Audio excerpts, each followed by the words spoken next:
요한계시록은 무엇을 말하는가? 요한계시록은 로마의 도미티안 황제가 교회를 심하게 박해하던 AD 95년경에 사도 요한이 밤모섬에서 기록한 예수 그리스도의 계시이다. 이 글은 로마 황제를 주라고 부르며 숭배하도록 강요하며 교회를 박해하였던 그 시대를 배경으로 하고 있다. 따라서 이 글은 고난받는 교회를 위로하는 것에 그 목적이 있다고 할 수 있다. 일곱인 재앙에서 다섯째 인을 뗄 때 하나님의 말씀과 예수 그리스도의 복음을 전가하다가 죽임을 당한 영혼들이 하늘의 제단 아래에서 땅에 거하는 자들을 심판하여 줄 것을 탄원하고 있다. 모세가 출애굽의 역사의 구원자로 부름을 받은 것도 이스라엘의 자손이 하나님께 간절히 부르짖었기 때문이었고, 땅에 거하는 자들에 대한 하나님의 나팔과 대접 심판도 고난을 당하는 성도들의 간절한 기도에 대한 하나님의 응답이었다. 땅에 있는 7 교회의 이단 세력의 침투가 있었다. 에베소 교회에는 거짓 사도의 가르침과 니골라당이 들어와 그리스도의 처음 사랑에서 멀어지게 하였다. 스무나 교회에는 실상은 사탄의 세력인 유대인들이 들어와 교회를 박해하며 시험하였다. 버가모 교회에는 발람의 교훈과 니골라당의 교훈을 지키는 자들이 등장하였다. 두아디라 교회에는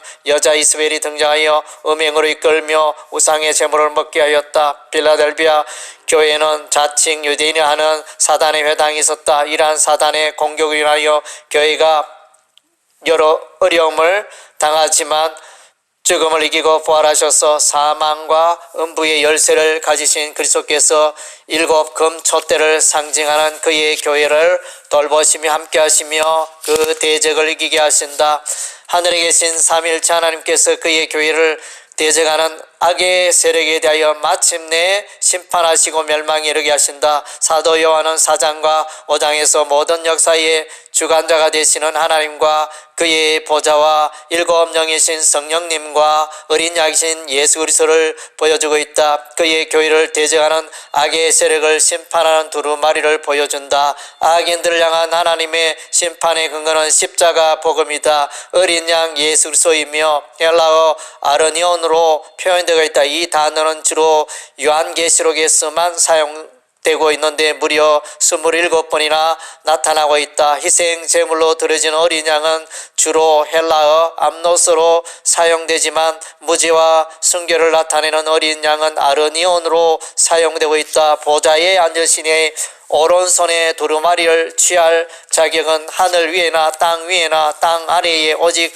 흠없고 점없는 무죄하신 예수님께만 있는 것이다. 무죄하신 그리스도께서는 세상을 심판하실 자격이 충분한 것이다. 십자가의 복음을 거절하는 자는 하나님의 진노로 말미암아 멸망에 이르게 된다. 5장에서는 일찍이 십자가에서 죽임을 당하사 각 족속과 방언과 백성과 나라 가운데서 사람들을 피로 사서 하나님께 드리시고 그들로 하나님 앞에서 나라와 제사장으로 삼으신 예수 그리스도를 내 생물과 24 장로들이 새 노래를 부르며 찬양하고 있다. 10장에서 7째 천사가 나팔을 부는 날에 하나님의 대접 심판이 이루어지는 것은 오직 십자가 복음 때문이라고 말한다. 하나님께서는 죄인들을 구원하시기 위하여 그의 힘센 천사를 보내어 하나님의 심판을 예고하였다.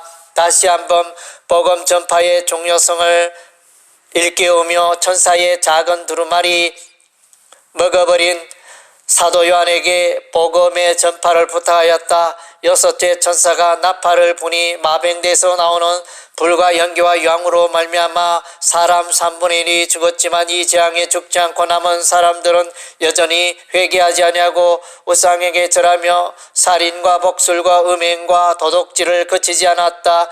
넷째 천사의 대접장에서도 태양으로 말미암는 불로 사람들이 태워 죽지만 여전히 하나님의 이름을 비방하며 회개하지 않았다. 요나 선지자의 심판 메시지를 듣고서 회개하였던 니느웨 성읍 사람들에게 하나님의 심판이 맞지 않았다. 이처럼 복음을 듣고 회개하는 자들에게는 하나님의 진노의 심판이 맞지 않는다. 14장에서는 하나님의 심판 직전에 공중에 날아가는 천사가 영원한 복음을 가졌더라고 말한다. 예수께서는 두루마리의 심판을 행하신다. 먼저 일곱인의 심판이 열린다. 일곱인의 심판은 마귀로 말미암아 일어나는 세상의 종말의 모습을 보여준다. 첫째인은 이 말을 타고 활을 가지고 멸류관을 선 자는 즉 그리스도이며 악으로 세상을 정복하는 일에 앞장선다.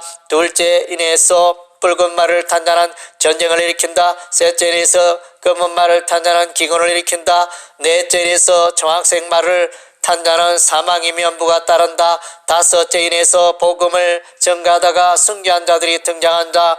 여섯째 인에서 어린 양 그리스도의 재림의 날에 1월 성신의 변동과 그 진노에 들여서 떠는 자들이 등장한다. 일곱째 인은 일곱 나팔 재앙과 일곱 대접 재앙으로 이어진다. 이는 마귀와 그를 따르는 세력에 대한 심판을 말한다. 나팔 재앙은 자연 재앙과 불신자에 대한 재앙으로 그 세력은 3분의 1에 그치며 예비적 심판이라고 할 수 있다. 대접 재앙은 자연의 파멸과 마귀와 그의 추종자와 번거지에 대한 완전한 멸망을 가져오는 심판이다. 천년 왕국에 대하여는 이 땅에 그리스도가 재림하여 다스리는 실제적 왕국으로 보는 자와 십자가 사건으로부터 이미 하늘과 땅에서 그 왕국이 진행되고 있으며 그리스도의 재림의 날까지 지속된다고 보는 자도 있다. 새하늘과 새 땅에 대하여는 실제적 천국으로 보는 자와 에덴 동산의 회복으로 보는 자도 있다. 12장에서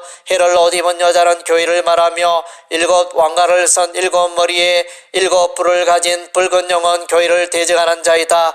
바다에서 나온 짐승과 땅에서 올라온 두 뿔 가진 어린 양 같은 짐승은 붉은 용 사탄과 연합하여 온 천하를 꿰며 우상을 숭배하게 하며 교회를 대적하여 싸우지만 마침내 그리스도에게 패망하여 유황불못에 던져진다. 16장의 아마겟돈 전쟁과 20장의 곡과 마곡의 전쟁을 같은 사건으로 이해하는 자도 있다. 7장과 14장에 나오는 14만 4천과 흰옷을 입은 큰 무리는 구원받은 하나님의 백성을 말한다.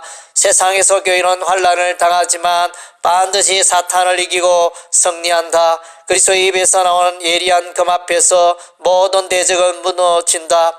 하나님께서 택한 그 백성을 위하여 그리스도와 성령을 보내시고 그들을 부르시고 의롭게 하시고 영원한 천국으로 인도하신다.